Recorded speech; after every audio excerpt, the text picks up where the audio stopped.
Oke, em,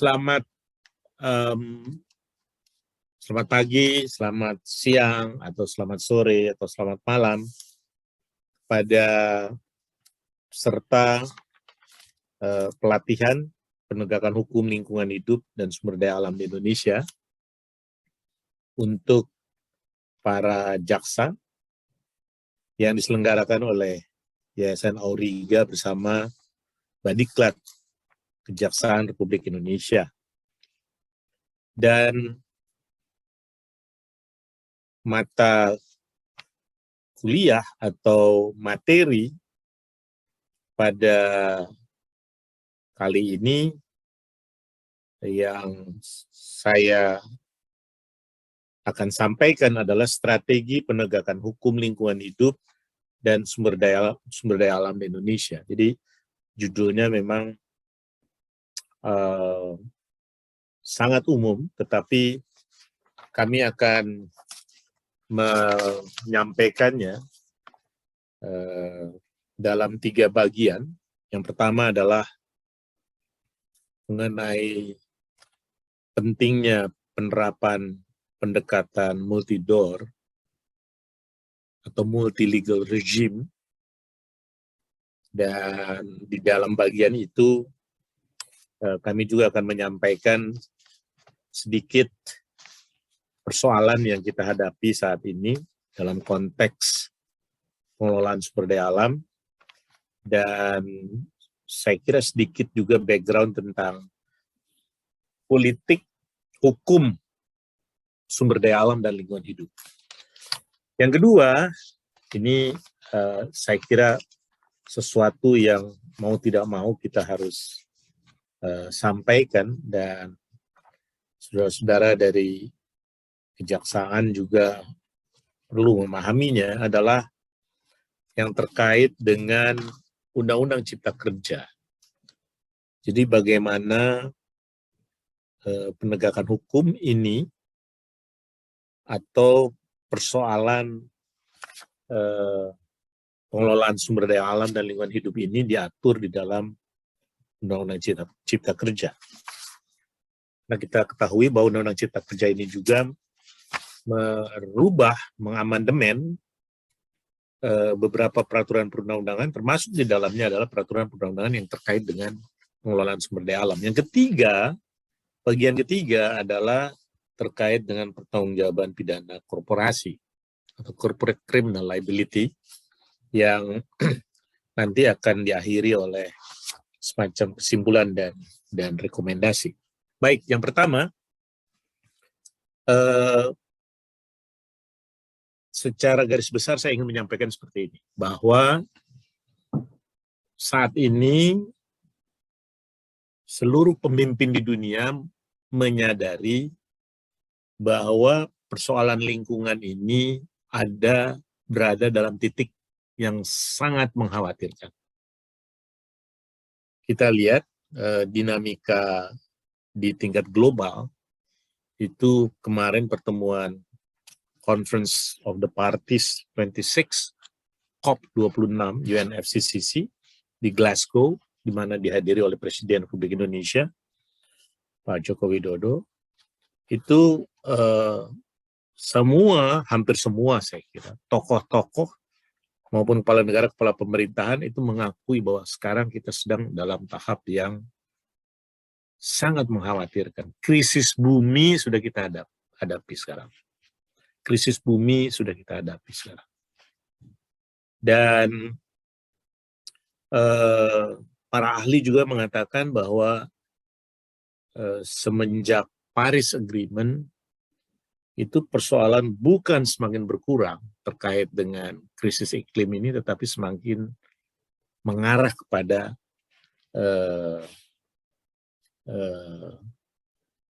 akibat yang tidak terkendali. Bahkan dikhawatirkan kalau kita terus-menerus seperti ini, lebih banyak bicara atau diskusinya daripada melakukan aksi atau boleh dikatakan langkah-langkah yang konkret, maka kenaikan suhu itu akan melebihi, bahkan bukan hanya 1,5 derajat seperti yang disepakati di Paris, agreement tempo hari, tetapi lebih dari 2 derajat Celcius. Nah,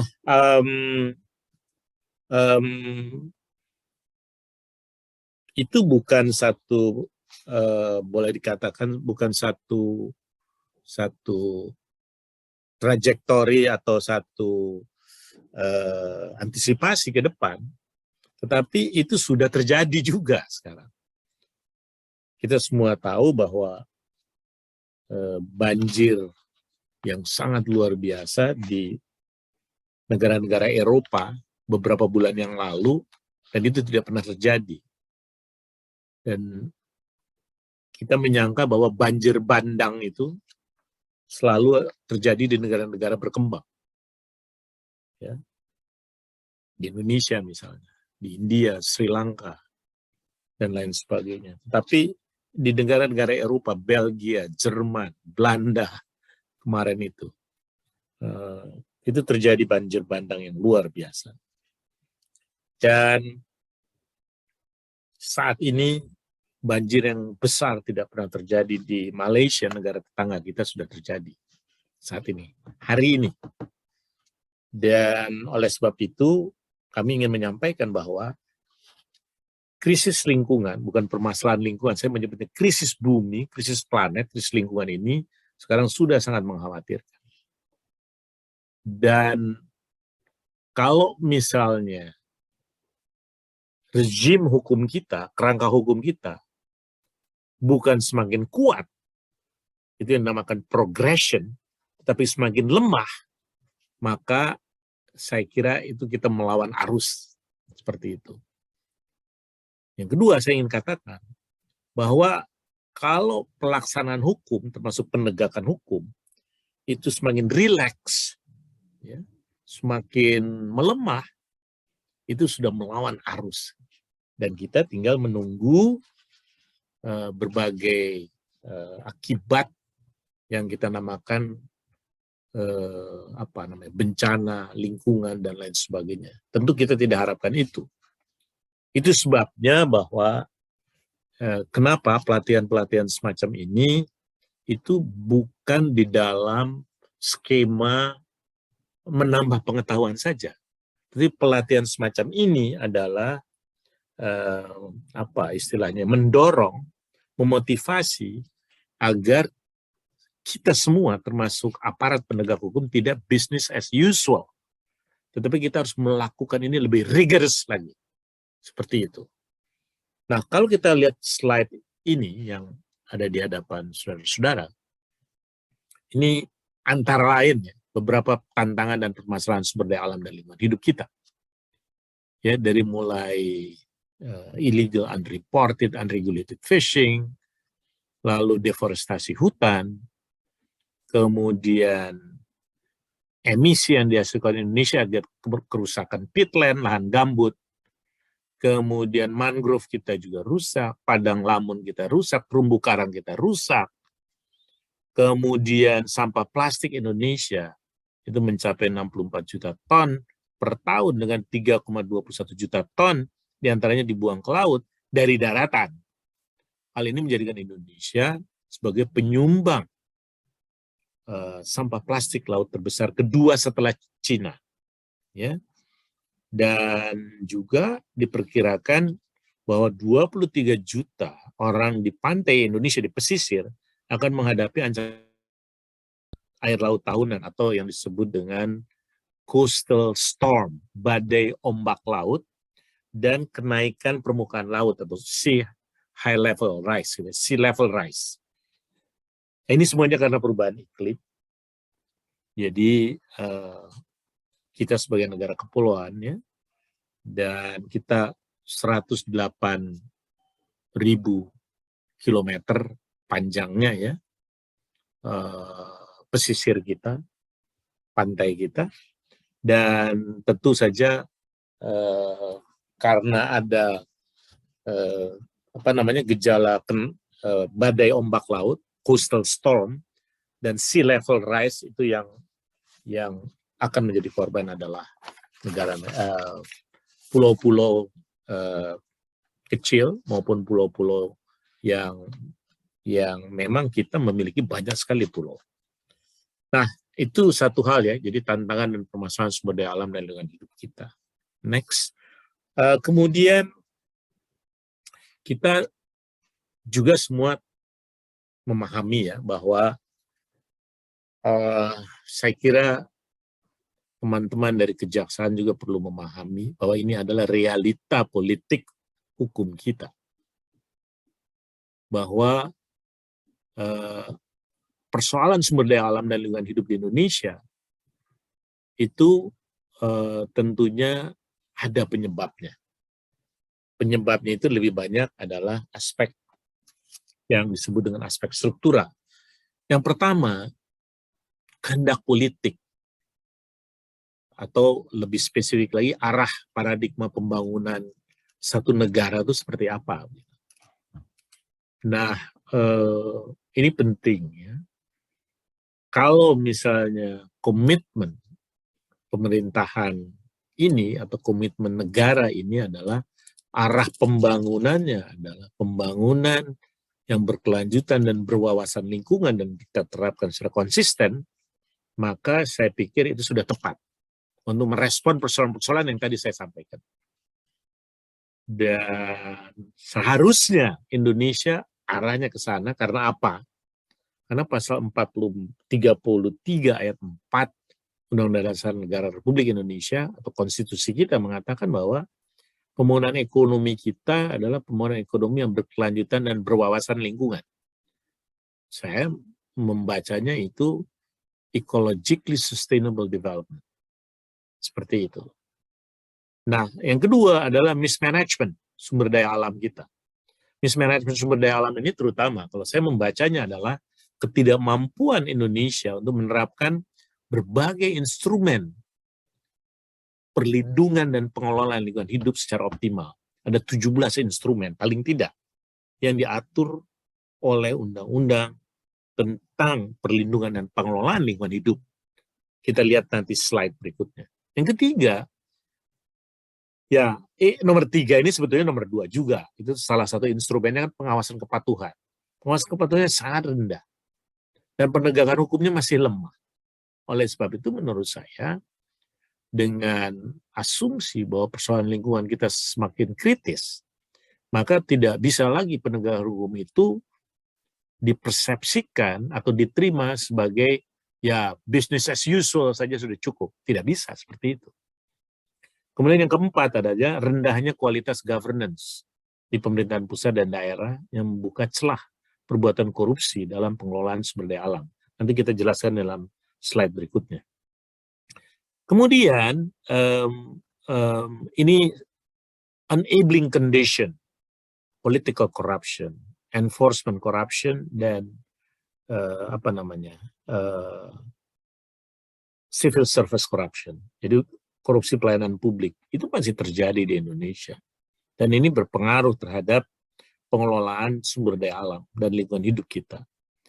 Yang keenam, rendahnya kesadaran masyarakat, rendahnya pelibatan masyarakat, dan lemahnya daya pengaruh masyarakat sipil terhadap proses pembentukan dan pelaksanaan kebijakan pengelolaan lingkungan hidup dan sumber daya alam. Sehingga ya boleh dibilang bahwa kontrol publik kita masih sangat lemah memang untuk mempengaruhi kebijakan-kebijakan yang mengarah pada perlindungan dan pengelolaan lingkungan hidup yang benar seperti itu. Ya, next. Nah, dari hal-hal tersebut di atas, ya next, bahwa kalau ini penjelasan dari yang tadi ya, ini yang disebut, saya mengatakan ini mismanagement menurut saya.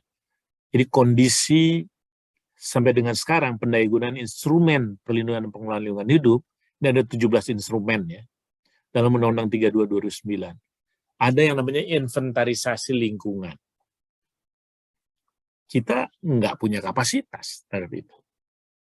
Misalnya, sekarang begini, kita mau memanfaatkan sumber daya kelautan sebagai aset ekonomi kita. Kita nggak tahu kekayaan laut kita seperti apa. Itu yang namanya inventarisasi lingkungan. Kita ingin menjaga atau menyelamatkan karbon biru, ekosistem karbon biru, atau blue carbon ecosystem. Ada mangrove, ada terumbu karang, ada padang lamun, sea grasses. Lah, bagaimana orang kita nggak tahu persis berapa sih yang kita miliki seperti itu? Sekarang sudah lumayan ya, ada peta mangrove nasional ya. Tapi itu mangrove, bagaimana dengan padang lamun, ya kan? Dan terumbu karang saya kira lebih dahulu ya. Dan kemudian rencana perlindungan dan pengelolaan lingkungan hidup. Kalau kita sudah punya inventarisasi lingkungan, lalu kemudian dikembangkan menjadi rencana perlindungan dan pengelolaan lingkungan hidup di tingkat nasional maupun tingkat daerah. Nah, kalau nggak ada bagaimana? Sekarang ini kalau melihat data tahun 2018, RPPLH itu yang baru diperdakan baru 1 provinsi dari 34 provinsi. Seperti itu. Jadi lack of capacity menurut saya. Makanya saya warnai merah. Kemudian yang kuning ini adalah kualitasnya diragukan. Ada satu instrumen namanya kajian lingkungan hidup strategis. Jadi kalau pemerintah mau mendorong food estate, itu di KLHS dulu. Orang mau bikin RT/RW, bikin KLHS dulu. Ini food estate itu kan 33.000 hektar kan. Ini sudah mulai banyak dikritisi kan, seperti itu. Nah, tetapi KLHS ini diragukan sekarang. Apakah kualitasnya baik atau tidak baik? Gitu. Kalau AMDAL saja, ya, yang kursus AMDAL-nya itu sudah bolak-balik dilakukan oleh pusat-pusat studi lingkungan universitas, itu masih banyak AMDAL yang tidak berkualitas. Apalagi KLHS, seperti itu. Dan kemudian tata ruang. Kalau hijau ini telah dikembangkan, namun perlu dievaluasi terhadap efektivitas penerapannya. Lalu baku mutu lingkungan hidup, kriteria baku kerusakan lingkungan hidup, AMDAL, UKL, UPL, perizinan, itu instrumen-instrumen semua. Nah ini diambil alih banyak oleh Undang-Undang Cipta Kerja. Kenapa diambil alih Undang-Undang Cipta Kerja? Artinya bahwa Undang-Undang Cipta Kerja sebagai pengejawantahan dari pertumbuhan ekonomi atau growth, ya kan? Semua instrumen-instrumen ini harus menyesuaikan dengan growth itu. Jadi bagaimana mengakselerasi investasi untuk menuju economic growth gitu ya. Jadi ini harus menyesuaikan. Jadi kalau diambil alih oleh Undang-Undang Cipta Kerja buat komunitas lingkungan hidup itu mulai paham. Wah, ini harus menyesuaikan nih dengan tujuan dari akselerasi investasi dan economic growth. Itu harus disadari oleh kita. Kemudian instrumen ekonomi lingkungan hidup. Ya, kualitasnya ada, tapi kualitasnya diragukan. Analisis risiko lingkungan hidup, audit lingkungan hidup, saya belum melakukan assessment tentang ini. Pengawasan kepatuhan telah dikembangkan, namun perlu kajian evaluasi. Penegakan hukum juga begitu, peran serta masyarakat perlu kajian evaluasi. Nah ini kalau semuanya Undang-Undang Cipta Kerja, Undang-Undang Cipta Kerja, Undang-Undang Cipta Kerja, artinya 3 hal ini harus tidak menghambat investasi. Apa itu artinya? Nanti kita jelaskan. Nah kemudian legislasi berbasis lingkungan hidup. Ya, ini sama sekali belum ada pengembangan. No development. Anggaran berbasis lingkungan hidup, no development. Jadi sangat disayangkan, padahal 2 hal ini yang di bawah itu sangat strategis kalau dikembangkan. Ya, jadi ini kondisinya. Next. Nah, berikutnya ini yang tadi penjelasan dari ini saya ambilkan dari Saudara Laude Syarif ya, sebagai mantan pimpinan KPK. Ini Corrupting the Environment judulnya, ini KPK Experience ya. Ini pengalaman KPK. Jadi ini research-nya tentang tambang sebetulnya. Ini laporan research-nya. Jadi 90% dari license holders tidak menyampaikan laporan tentang mining activities. Itu fakta. Lalu 90% license holders, pemegang izin tambang, do not pay obligatory reclamation and post mining rehabilitation deposit. Jadi deposit tentang tentang reklamasi maupun rehabilitasi post mining. Kemudian license holders, 1.850 license holders tidak mempunyai tax file number. Bayangin itu. Lalu some of these license holders are operating within conservation and protected forest. Jadi mereka melakukan operasi kegiatannya di dalam hutan lindung maupun hutan konservasi. Dan jumlah uncollected non-tax revenue in mining sector, ini PNBP ya, has reached 2 billion US dollar. Jadi modus operandinya itu temuan dari KPK ada bribe, embezzlement, money laundering, tax royalty manipulation, dan non-compliance. Ini to secure illegal licenses and to avoid prosecution.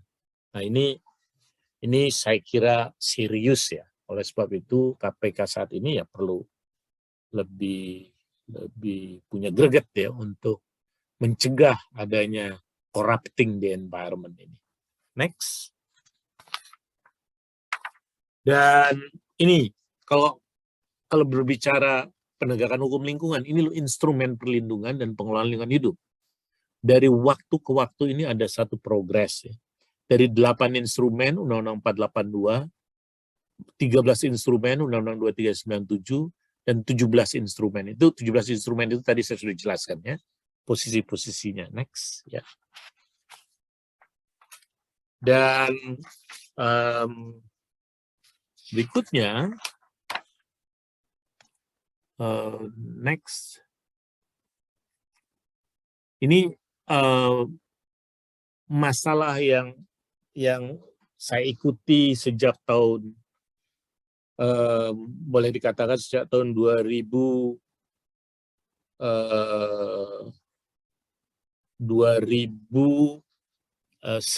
sampai dengan 2014 yang saya ikuti terus. Jadi ini pertama memang penegakan hukum bisa jadi masih belum efektif karena belum adanya mekanisme pengaduan yang kredibel dengan dilengkapi perlindungan terhadap whistleblower. Lalu tadi sudah dibilang ya, ada korupsi dalam perizinan maupun pemberian konsesi, lemahnya koordinasi antara aparat penegak hukum dan budaya ego sektor, itu bercampur ya. Kemudian rumusan delik dan sanksi yang tidak jelas, sehingga sulit dilaksanakan dan tidak menimbulkan efek jera pada pelaku perusahaan hutan. Kemudian pendekatan penegakan hukum cenderung masih konvensional, jadi penggunaan rezim hukum tunggal. Jadi ya, kalau misalnya IUU fishing, ya udah pakai undang-undang perikanan aja gitu. Malas pakai peraturan perundangan yang lain, karena memang boleh dibilang menjadi tidak mudah memang. Jadi tidak mau bersusah-susah lah seperti itu. Yang penting target kasus selesai. Nah padahal tujuan dari penegakan hukum adalah memberikan efek jera atau mengembalikan kerugian negara yang sudah dialami oleh negara. Lalu ini juga saya kira sangat serius ya. Posisi politik pelaku perusahaan lingkungan sangat kuat. Membuat pelaku tersebut sulit disentuh oleh aparat penegak hukum. Ini ada beberapa masalah lain ya tentunya, tapi ini beberapa masalah yang menurut saya sangat sangat essential. Next. Nah, jadi kenapa perlu pendekatan multi rezim hukum? Ini kalau saya dengan Pak Yunus bilang, ini multidor ini gampang disampaikan, kita sampai berbusa-busa. Sudah hampir 10 tahun ini disampaikan terus dalam training, dalam seminar, workshops, dan lain sebagainya. Tapi saya melihat belum memuaskan ya. Mengapa diperlukan sih multidor approach ini di bidang sumber daya alam? Ya, simply karena kejahatan di bidang sumber daya alam bersifat lintas sektor, cross sector crimes, dan melibatkan berbagai rezim hukum. Oleh karenanya keterbatasan satu undang-undang ya dapat dilengkapi dengan undang-undang lainnya yang berkait dengan kejahatan di bidang sumber daya alam itu. Kemudian kejahatan di bidang sumber daya alam dapat terkait dengan kejahatan cuci uang, suap, gratifikasi, dan penghindaran pajak, dan kejahatan-kejahatan lainnya. Dan ini hampir setiap kejahatan itu ditemukan berbagai peraturan perundangan yang bisa diterapkan terhadap kejahatan ini. Tapi memang motivasi untuk menerapkan multidor ini masih sangat tipis sekali. Motivasi sekali lagi. Saya tidak tahu bahwa mungkin saja karena perlu ada, kalau di kepolisian itu mungkin perlu ada perkap, peraturan Kapolri, di kejaksaan ada perlu perja, gitu ya. Seperti itu. Nah, jadi ini merupakan hal yang penting. Next.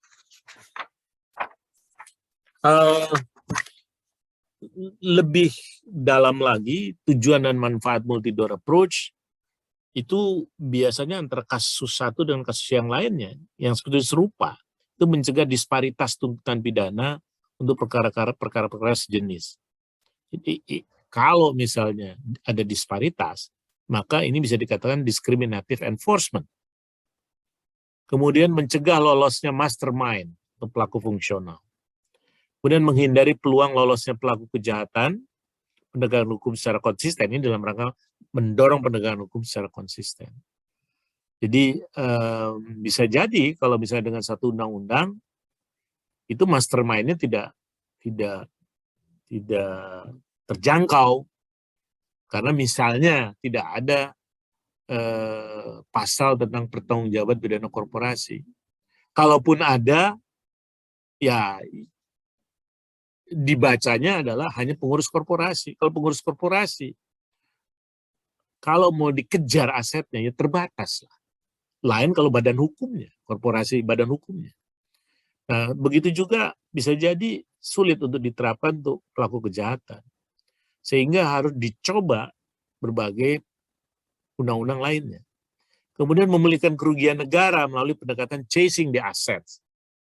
Nah, biasanya menggunakan undang-undang pencucian uang.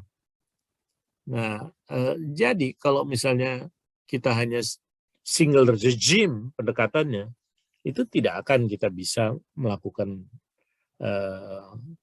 seperti ini. Lalu pidana korporasi itu jadi tadi juga disebut ya. 5 hal inilah paling tidak 5 manfaat dari pendayagunaan multi-door approach. Next. Nah,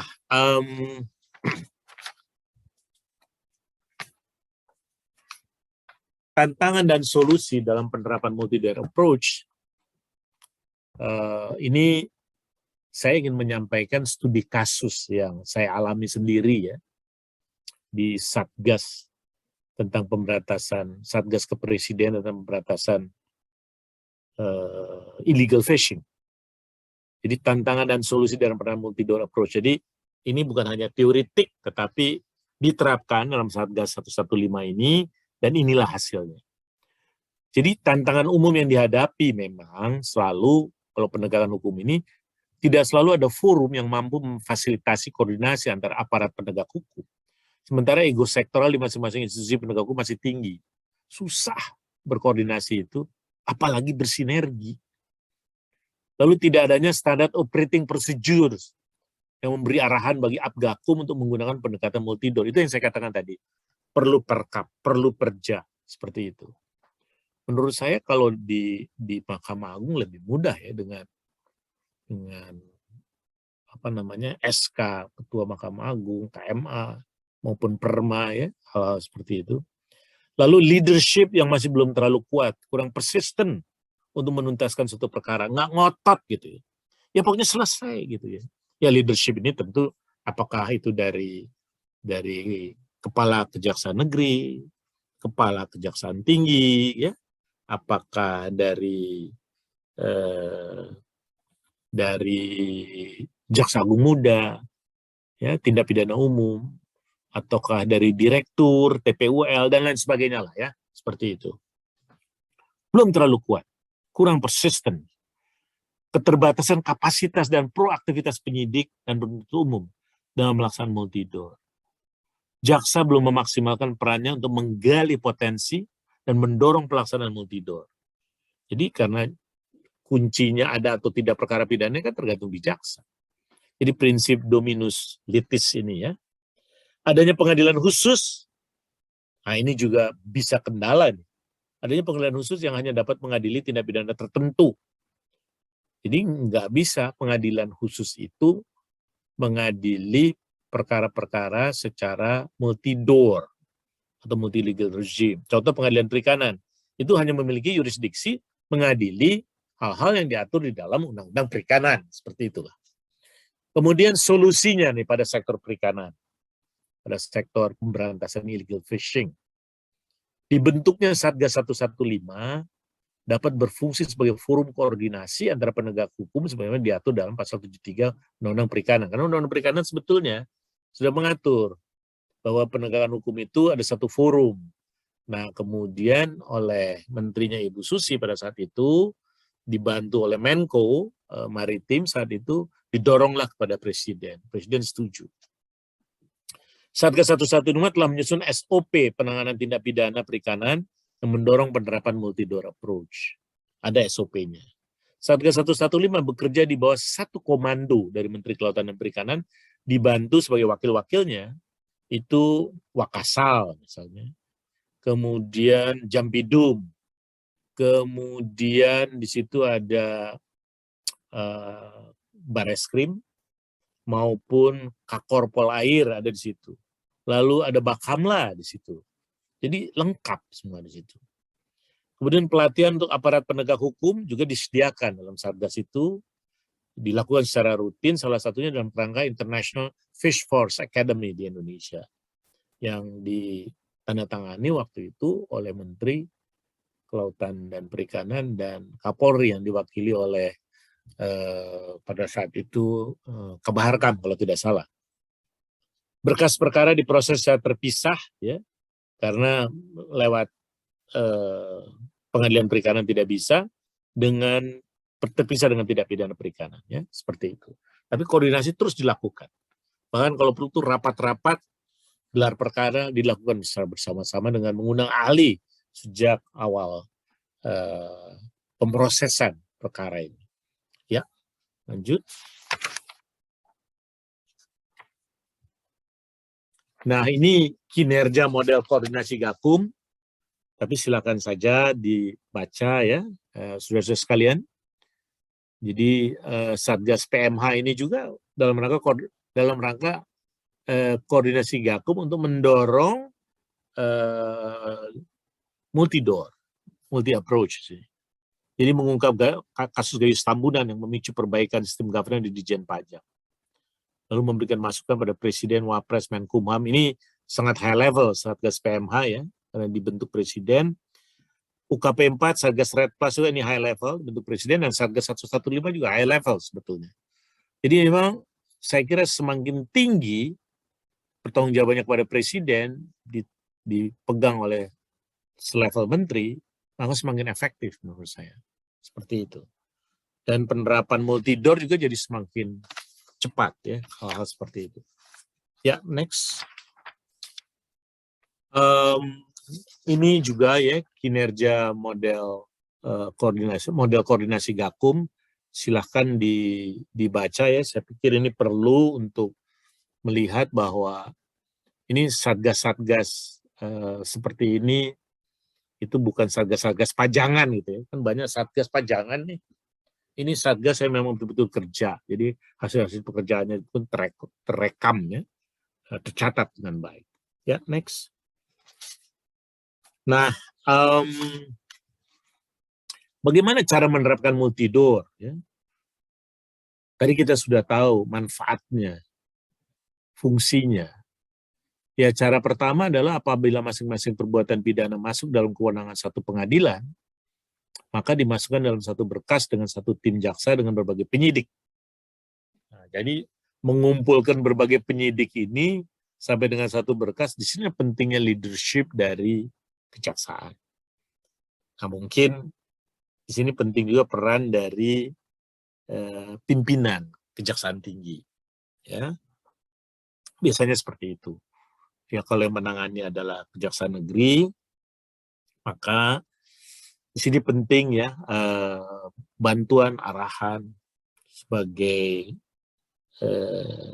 koordinator ya, itu adalah Kejaksaan Tinggi. Ini pengalaman kami dalam penanganan perkara yang menggunakan pendekatan multidor. Cara kedua, apabila perbuatan-perbuatan tersebut masuk dalam beberapa kewenangan pengadilan, seperti perikanan ya, tentu nggak bisa kalau menggunakan undang-undang TPPU, tindak pidana pencucian uang, itu masuk ke pengadilan perikanan tidak mungkin kan. Maka dibagi dua tim jaksa yang saling berkoordinasi untuk tetap menerapkan apa yang disebut dengan concursus realis ya, tindak pidana yang digabungkan yang dilakukan oleh terdakwa, apakah orang, terdakwanya maupun badan hukum, seperti itu.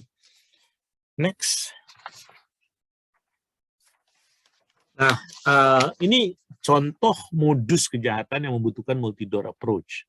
Coba kita lihat ya, ini di terestrial, di daratan ya. Ini sektor kehutanan, sektor pertambangan, sektor perkebunan. Ini semuanya membutuhkan multidor approach sebetulnya. Jadi mohon dibaca saja ya, saya tidak akan menjelaskan ini. Next, kalau ini di sektor ocean, setelah ini juga coba kita lihat contoh modus kejahatan yang membutuhkan multidor approach. Pendekatan multidor sistem dalam pemberantasan tindak pidana perikanan dilaksanakan berdasarkan hasil analisis dan evaluasi Satgas. Ini saya ingat sekali, saya ikut menjadi bagian dari evaluasi ini.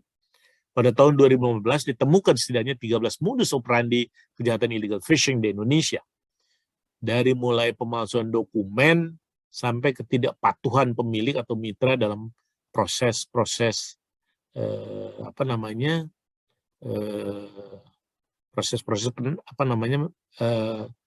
perikanan ya, penangkapan, perikanan tangkap maksudnya.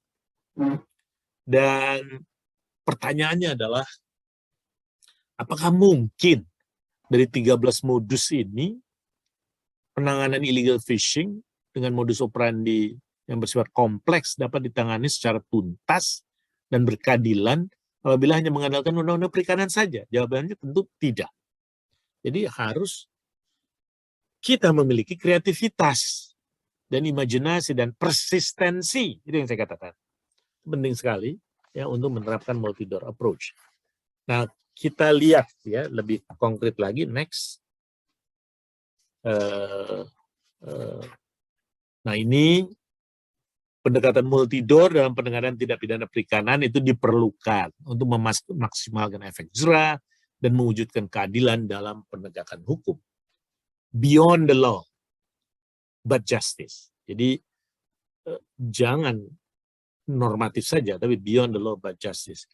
Nah, kita lihat di sini. Kalau hasil kajian kita tentang penanganan illegal fishing, ini paling tidak ada berbagai macam, lebih dari 10 peraturan perundang-undangan yang terkait, yang bisa dimaksimalkan oleh kita. Nah, apalagi dengan adanya putusan Mahkamah Konstitusi yang mengabulkan uji materi, ya, judicial review atas penjelasan pasal 74 Undang-Undang Nomor 8 Tahun 2010 tentang pencegahan dan pemberantasan tindak pidana pencucian uang (TPPU). Dengan putusan tersebut, maka PPNS Perikanan memiliki kewenangan dalam menyidik tindak pidana pencucian uang yang berkaitan dengan tindak pidana perikanan. Nah, sekarang tinggal PPNS Perikanan yang betul-betul dilatih agar memiliki kemampuan untuk menangani aspek TPPU-nya dari kejahatan perikanan ini. Dan sekarang sudah mulai pelatihan-pelatihan itu dilakukan ya. Oke, next. Di samping ini semua, ini yang berkait dengan tindak pidana perikanan, ada juga yang disebut dengan associated crimes related to fisheries. Misalnya tindak transaksi minyak ilegal. Harus dikejar itu. Tindak pidana terkait imigrasi. Ini soal perbudakan. Soal tindak pidana perdagangan orang. Tindak pidana kepabeanan. Tindak pidana pencucian uang tadi disebut. Tindak pidana ketenagakerjaan, transaksi narkoba. Karena transaksi narkoba itu kalau lewat laut banyak memanfaatkan kapal ikan. Pelanggaran serius HAM, perbudakan anak, perdagangan orang, korupsi dan tindak pidana pajak. Jadi ini adalah associated crimes related to fisheries. Yang tidak mungkin menggunakan hanya single regime approach seperti itu. Ya, di sinilah pentingnya multidor approach. Ya. berikutnya. Nah, saya sedikit ingin, tadi kami bicara mau tidur, saya ingin sedikit menjelaskan tentang apa sih yang diatur tentang sumber daya alam dan lingkungan hidup di dalam Undang-Undang Cipta Kerja. Terutama, saya katakan terutama, yang terkait dengan aspek penegakan hukum. Saya kira ini mungkin penting ya buat saudara-saudara jaksa. Ya, langsung saja. Silakan. Ya. Nah, ini menarik ini Undang-Undang Cipta Kerja ini. Undang-Undang Cipta Kerja ini betul-betul mengedepankan sanksi administratif ketimbang pidana. Jadi Undang-Undang Cipta Kerja ini memberlakukan penegakan hukum administrasi sebagai primary jurisdiction dan pidana sebagai the last resort. Beda dengan Undang-Undang Lingkungan, Undang-Undang 32 2009. Jadi permasalahan yang potensial terjadi dalam penerapan sanksi administratif dan sanksi pidana dalam Undang-Undang Cipta Kerja adalah ketiadaan sanksi pidana bagi pejabat yang berwenang menerbitkan perizinan berusaha apabila tidak mencantumkan persyaratan lingkungan dalam perizinan tersebut, tidak menindaklanjuti rekomendasi hasil kegiatan pengawasan kepatuhan yang dilakukan oleh instansi yang berwenang melakukan pengawasan kepatuhan di bidang lingkungan hidup. Nah, ini dihapuskan dalam Undang-Undang Cipta Kerja. Di dalam Undang-Undang 32 2009 itu diancam oleh hukuman pidana bagi pejabat, tentu dari kementerian bukan Kementerian Lingkungan Hidup, ya, yang tidak mencantumkan persyaratan lingkungan, lalu tidak menindaklanjuti rekomendasi hasil kegiatan pengawasan kepatuhan. Artinya dibuat rileks semuanya. Nah, ini dihapuskan. Jadi tidak lagi diancam oleh sanksi pidana. Kenapa ini terjadi? Ini di dalam kurung saya berikan catatan sini. Undang-Undang Cipta Kerja itu saya kira semua orang mengetahui ya bahwa perlambang atau melambangkan dari paradigma pembangunan heavy economic growth. Heavy economic growth selalu butuh investasi. Investor adalah raja, dan oleh karenanya perlakuan red carpet bagi investor terjadi di dalam negara yang memang menggunakan heavy economic growth approach. Yang kedua, dihilangkannya pasal 111 ayat 2 terkait sanksi pidana bagi pemberi perizinan berusaha yang menerbitkan perizinan berusaha tanpa dilengkapi dengan persetujuan lingkungan, dan tidak adanya pengaturan tentang konsekuensi hukum bagi pejabat yang menerbitkan perizinan berusaha apabila tidak menindaklanjuti rekomendasi dari hasil pengawasan kepatuhan, merupakan titik lemah dari Undang-Undang Cipta Kerja. Jadi tidak perlu takut lagi. Jadi diskresi bisa bermain di situ. Yang ketiga, jika dilihat dari pasal 111 ayat 1 dan pasal 112 yang tidak dihapus dalam Undang-Undang Cipta Kerja, ini pasal 111 ayat 1 ini Undang-Undang Lingkungan, pasal 112 Undang-Undang Lingkungan, yang tidak dihapus dalam Undang-Undang Cipta Kerja, maka yang berpotensi dijerat dengan ancaman hukuman pidana adalah pejabat pemberi izin lingkungan. Nah, itu tidak dihapus kalau pejabat pemberi izin lingkungan. Jadi diganti, walaupun izin lingkungan di sini diganti dengan persetujuan lingkungan, tapi sanksinya masih berlaku. Pejabat yang berwenang melakukan pengawasan kepatuhan, bukan pejabat yang bertanggung jawab menerbitkan perizinan berusaha. Nah, pasal 111 ayat 1 dan 112 itu tidak dirubah. Ya, next. Nah,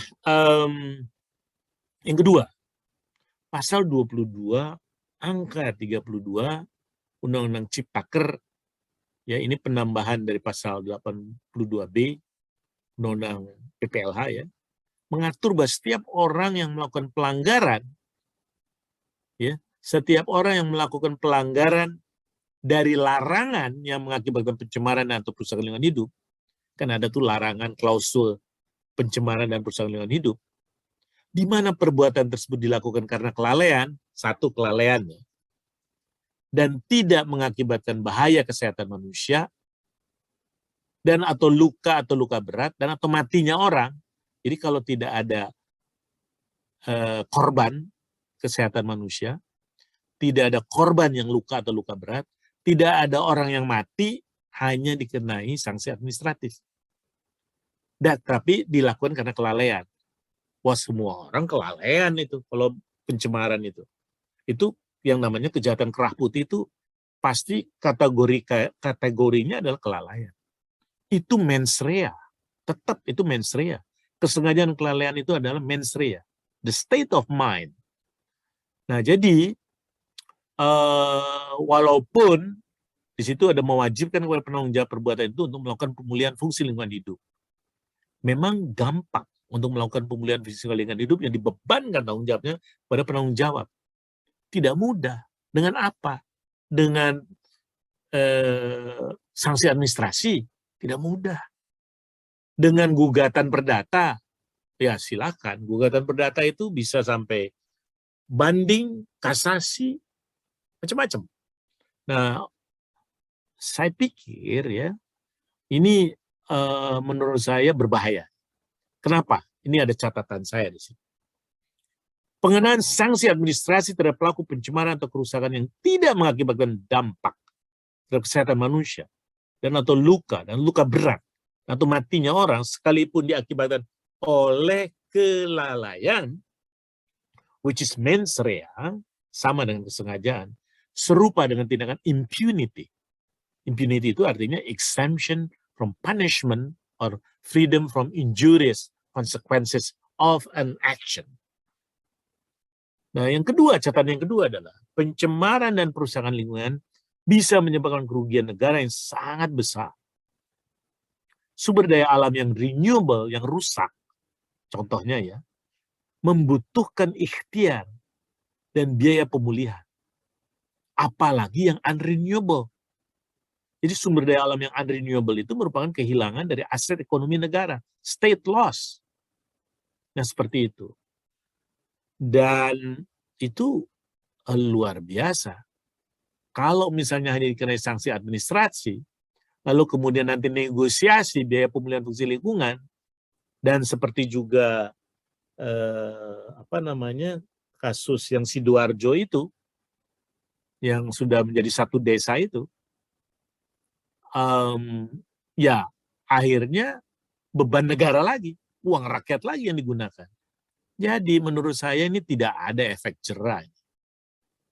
Nah, ini yang seperti saya katakan tadi, mengundang investasi semudah-mudahnya buat investasi. Ya, kita roll out red carpet seperti itu. Nah, akibat dari pencemaran dan kerusakan terhadap manusia banyak yang tidak bisa diketahui saat pencemaran itu terjadi. Jadi, belum tentu semua pencemaran itu diketahui akibatnya saat itu juga, belum tentu. Tetapi di kemudian hari setelah waktu yang lama, ini yang disebut dengan long period of latency. Seperti halnya Minamata disease di provinsi, di prefecture Kumamoto di Jepang, dan Love Canal di Amerika Serikat, di New York. Jadi ini catatan-catatan ini yang menurut saya merupakan kritik terhadap Undang-Undang Cipta Kerja. Ya, next. Nah, ini juga catatan, sanksi administratif bagi kegiatan yang melampaui baku mutu. Tapi ini mungkin ya, ini tidak terlalu relevan ya buat kejaksaan, tetapi ini perlu diketahui bahwa Undang-Undang Cipta Kerja mengatur bahwa setiap orang yang karena kelalaiannya melakukan perbuatan yang mengakibatkan dilampauinya baku mutu udara, ambien baku mutu air laut, atau kriteria baku kerusakan lingkungan hidup yang tidak sesuai dengan perizinan berusaha yang dimiliki yang dikenai sanksi administratif. Undang-Undang Lingkungan itu memberikan sanksi pidana. Sekarang sanksi administrasi. Sanksi administrasi itu kan dari mulai teguran, ya, dari mulai denda administratif, dari paksaan pemerintahan, lalu pencabutan secara sementara, dan pencabutan selama-lamanya. Itu tergantung oleh Menteri Investasi tentunya, ya, yang mengeluarkan perizinan berusaha. Tapi kalau misalnya kita butuh investor, apalagi perusahaan ini, katakan saja perusahaan strategis, ya apa mungkin ada semacam pencabutan izin seperti itu. Nah, catatan saya adalah dengan melampaui kriteria baku kerusakan lingkungan hidup, berarti kegiatan tersebut telah melakukan perusakan lingkungan. Ini baku mutu udara ambien, pencemaran, baku mutu air, baku mutu air laut. Seharusnya sanksi yang diberikan dimungkinkan penerapan alternatif. Ini at least nih. Jadi saya tidak ekstrim ya, dimungkinkan penerapan alternatif sanksi tergantung dari kadar atau kualitas perbuatan dan dampaknya. Bisa sanksi administratif, ya bisa sanksi administratif yang keras ya, maupun sanksi pidana atau kedua-duanya. Seharusnya itu, tapi ini tidak diatur di dalam Undang-Undang Cipta Kerja, hanya sanksi administrasi. Ya, next. Ini saya kira persoalan-persoalan ya yang sangat mengemuka menurut saya. Kalau strict liability, saya pikir perubahan frasa ini tidak berimplikasi terhadap perubahan konsep dari strict liability itu sendiri. Ya, lanjut. Dan ini yang saya katakan tadi, pengawasan kepatuhan ini kalau yang melakukan adalah Kementerian Lingkungan, rekomendasinya dituangkan dalam berita acara, disampaikan kepada menteri atau pejabat yang menerbitkan perizinan berusaha. Jadi bukan Menteri Lingkungan kan? Menteri Lingkungan tidak lagi mempunyai kewenangan untuk mencabut izin karena perizinan lingkungan sudah tidak ada lagi, izin lingkungan sudah tidak ada lagi. Nah, bagaimana memastikan bahwa ada tindak lanjut dari dari hasil dari pengawasan kepatuhan? Itu yang jadi persoalan. Memang peraturan pemerintah nomor 21 dan nomor 22 itu mengatur soal itu. Tapi saya kira perlu ada satu catatan terhadap pengaturan dalam peraturan pemerintah tersebut. Ya, next. Nah, jadi isunya adalah daya ikat rekomendasi hasil pengawasan kepatuhan. Ya, daya ikat. Lanjut saja. Ya. Lanjut. Nah, lanjut. Nah, ini lanjut juga. Nah, ini yang menurut PP 22 2021 yang ini saya betul-betul mempertanyakan ya. Pengawasan kepatuhan merupakan kewenangan kewajiban dari Menteri, Gubernur, Bupati, Wali Kota. Menteri ini maksudnya Menteri Lingkungan. Pengawasan kepatuhan dilakukan terhadap ketentuan yang ditetapkan dalam perizinan berusaha, persetujuan pemerintah terkait persetujuan lingkungan dan peraturan perundang-undangan di bidang perlindungan dan pengelolaan lingkungan hidup. Pengawasan kepatuhan dilaksanakan berdasarkan NSPK yang ditetapkan oleh Menteri KLHK. Norma standar prosedur kriteria yang sekarang belum ada, jadi sedang dikembangkan. Menteri, Gubernur, atau Bupati Wali Kota dapat mendelegasikan kewenangan pengawasan kepatuhan kepada pejabat instansi teknis yang bertanggung jawab di bidang PPLH. Menteri, Gubernur, atau Bupati Wali Kota menetapkan pejabat pengawas lingkungan hidup yang merupakan pejabat fungsional. Terdapat 10 kewenangan dari pejabat pengawas lingkungan hidup tersebut, termasuk menghentikan pelanggaran tertentu. Terdapat 4 jenis pengawasan, langsung, tidak langsung, reguler, dan insidental. Oke, ini diatur seperti itu. Tetapi yang menarik adalah kewajiban pengawas kepatuhan menuangkan hasil pengawasan dalam berita acara pengawasan dan laporan hasil pengawasan yang menyatakan status ketaatan usaha. Sebagai tindak lanjut laporan hasil pengawasan, pejabat pengawas memberikan rekomendasi tindak lanjut penegakan hukum yang meliputi administratif, perdata, atau pidana kepada pimpinan. Pimpinannya Menteri, Gubernur, Bupati, Wali Kota. Nah, pertanyaannya siapa yang menerbitkan perizinan? Kalau misalnya temuan dari pengawasan ketaatan ini menunjukkan bahwa mereka itu melakukan pelanggaran serius yang mengharuskan pencabutan izin, apakah itu sementara atau seterusnya.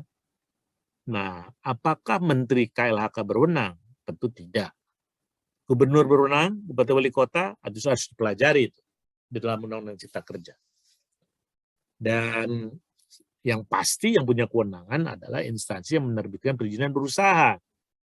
Nah, kalau menteri yang berkewenangan menerbitkan perizinan berusaha tidak mau mencabut perizinan berusahanya, ya akhirnya tidak terjadi apapun sebagai sebuah sanksi.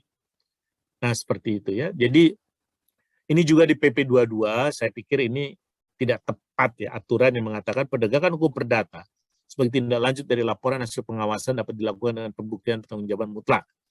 Ini pertanggungjawab mutlak itu tidak perlu ada kesalahan ya. Itu yang disebut dengan liability without fault. Nah, jadi ini ya yang diatur penegakan hukum dalam Undang-Undang Cipta Kerja maupun peraturan pemerintah pelaksanaan dari Undang-Undang Cipta Kerja. Ya, saya kira itu terlebih dahulu ya. Jadi section part 1 dari ceramah saya. Nanti kita lanjutkan dengan pertanggungjawaban pidana korporasi. Terima kasih.